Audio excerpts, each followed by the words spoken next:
Hello guys. എൻ്റെ പേര് ആഷിൻ. എൻ്റെ ആദ്യത്തെ വ്ളോഗാണ്. ആദ്യത്തെ വ്ളോഗിൽ ഞാൻ കാണിക്കാൻ പോകുന്നത് സ്വീഡനിൽ നിന്ന് പോർച്ചുഗൽ പോകുന്നൊരു യാത്രയാണ്. എൻ്റെ പി എച്ച് ഡിയുടെ ഭാഗമായിട്ട് എൻ്റെ ഒരു ട്രാവലിംഗ് വ്ളോഗാണ് ആദ്യത്തേത്. ഞാൻ ഫൈനലി എയർപോർട്ടിലെത്തി, സ്റ്റോക്ക്ഹോം അർലാൻഡ എയർപോർട്ടിൽ. അങ്ങനെ ചെക്കിങ്ങിനും ഇതൊക്കെ കഴിഞ്ഞു. ഇന്ന് നല്ല മഴയുള്ള ദിവസമായിരുന്നു. പുറത്തൊക്കെ നല്ല മഴ കാണാം നിങ്ങൾക്ക്. നല്ല മഴയുടെ ചാൻസ് ഉണ്ട്. ഈ കാണുന്നത് കണ്ടോ, ഈ വിൻഡോയിൽ കൂടെ കാണുന്നതാണ് മഴ പെയ്യുന്നതാണ്. അതായത് ഫ്ലൈറ്റിൽ കൂടെ പോകുമ്പോൾ ഈ മഴ താഴേക്ക് പെയ്യുന്നത്. ഇത് അങ്ങനെ ഭയങ്കര റെയറായിട്ടേ കാണാൻ പറ്റുള്ളൂ. ഞാൻ മുന്നേ ട്രാവൽ ചെയ്തപ്പോഴൊന്നും എനിക്കിത് കാണാൻ പറ്റിയില്ല. നല്ലൊരു കാഴ്ചയിലാണ് തുടക്കം.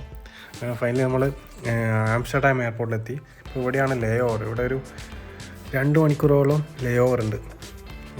ഇവിടെ സമയം ചിലവഴിക്കണം. ആദ്യം ഗേറ്റ് കണ്ടുപിടിക്കണം, അടുത്ത ഗേറ്റ് ഏതാണെന്ന്.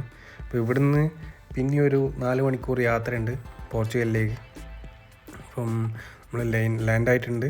ഇവിടെ അങ്ങനെ മഴയൊന്നും കാണുന്നില്ല, നല്ല കാലാവസ്ഥയാണ്. എൻ്റെ കൂടുതൽ വിശദമായ ഇൻഫർമേഷൻസ് ഞാൻ വഴിയെ പറയാം. ഞാൻ സ്വീഡനിൽ PhD ചെയ്യാണ്. PhD 1 വർഷമായി തുടങ്ങിയിട്ട്. അതിൻ്റെ ഭാഗമായിട്ട് ഒരു കൊളാബറേഷൻ്റെ ഭാഗമായിട്ട് ഞാൻ പോർച്ചുഗലിൽ പോവാണ്. അപ്പോൾ ഒരു വീഡിയോ എടുക്കാമെന്ന് വിചാരിച്ചു, ആദ്യത്തെ വീഡിയോ. അങ്ങനെ എടുക്കുന്നൊരു വീഡിയോ ആണ്. പോകുന്ന വഴി നിങ്ങൾക്ക് കാഴ്ചകളൊക്കെ കാണിച്ചു തരാമെന്ന് വിചാരിച്ചു. ആദ്യത്തെ വീഡിയോ ആയതുകൊണ്ട് തന്നെ പല തെറ്റുകുറ്റങ്ങളും ഉണ്ടാവാം, കൊണ്ട് ക്ഷമിക്കുക. ആ കാണുന്നതാണ്, ആ എൻഡിലേക്കാണ് എനിക്ക് എത്തേണ്ടത്. ഏതാണ്ട് 10 മിനിറ്റോളം നടക്കാനുണ്ടായിരുന്നു. അങ്ങനെ നടന്ന് അങ്ങേ അറ്റത്ത്, ഒരറ്റത്തു നിന്ന് അങ്ങേ അറ്റത്തേക്കാണ് എനിക്ക് നടക്കാനുണ്ടായിരുന്നത്. നമുക്കിനി ഗേറ്റിനടുത്ത് എത്തിയിട്ട് ബാക്കി വിശേഷങ്ങളൊക്കെ പറയാം.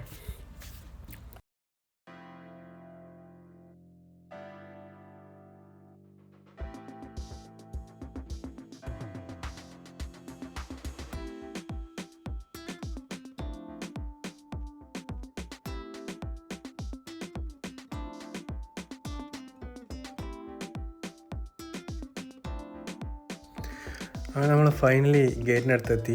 ആ കാണുന്ന പച്ച കളർ കണ്ടോ, അതാണ് ട്രാൻസാവിയ എയർലൈൻസ്. അതിനാണ് എനിക്ക് പോകാനുള്ളത്. ഗേറ്റിനടുത്ത് എത്തി നോക്കുമ്പം ഒരു മനുഷ്യനില്ല, മൊത്തം കാലി.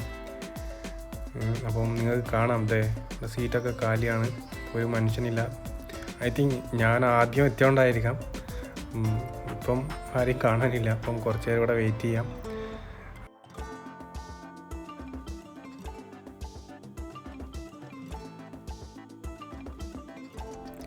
അങ്ങനെ ചെക്കിങ് കാര്യങ്ങളൊക്കെ കഴിഞ്ഞ് ഞങ്ങൾ പോർച്ചുഗലിലെത്തി. ഈ കാണുന്നതാണ് പോർച്ചുഗൽ. ഞാൻ ഇറങ്ങാൻ പോകുന്നത് പോർട്ടോ എയർപോർട്ടിലാണ്. അങ്ങനെ ലാൻഡായിരിക്കുകയാണ്. ലാൻഡായിപ്പോൾ 5 മിനിറ്റിനുള്ളിൽ ഇത് 3ാമത്തെ ഫ്ലൈറ്റാണ് ലാൻഡാകുന്നത്. ഒരു കൗതുകം തോന്നി ഒരു വീഡിയോ എടുത്തതാണ്. കൊള്ളാം അല്ലേ?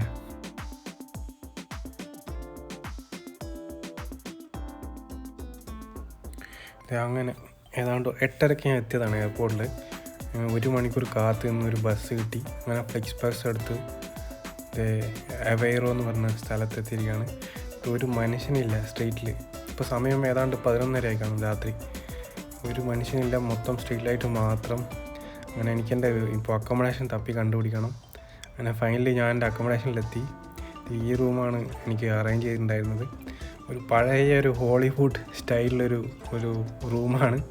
ഒരു പഴയ TV, പിന്നെ ലൈറ്റൊക്കെ കണ്ടോ, മൊത്തം ഒരു മിറർ, ലൈറ്റ്, ജനാലൊക്കെ കുഴപ്പമില്ല. ജനാല കുഴപ്പമില്ല, പക്ഷെ ഭയങ്കര വലിയ ജനാല. ഇത് കണ്ടോ, ലൈറ്റ് കണ്ടോ. ഇനി ബാത്റൂമാണ്. ബാത്റൂം മൊത്തം ഇരുടാണ്. ഇനി ലൈറ്റൊക്കെ കണ്ടുപിടിച്ചിട്ട് ഞാൻ നാളെ കാണിച്ചു തരാം ബാത്റൂം. ഇന്നത്തെ വീഡിയോ നമുക്ക് ഇവിടെ അവസാനിക്കാം. ഞാൻ ഭയങ്കര നല്ല ക്ഷീണമുണ്ട്. ബാക്കി നമുക്ക് നാളെ കാണാം. Okay, by.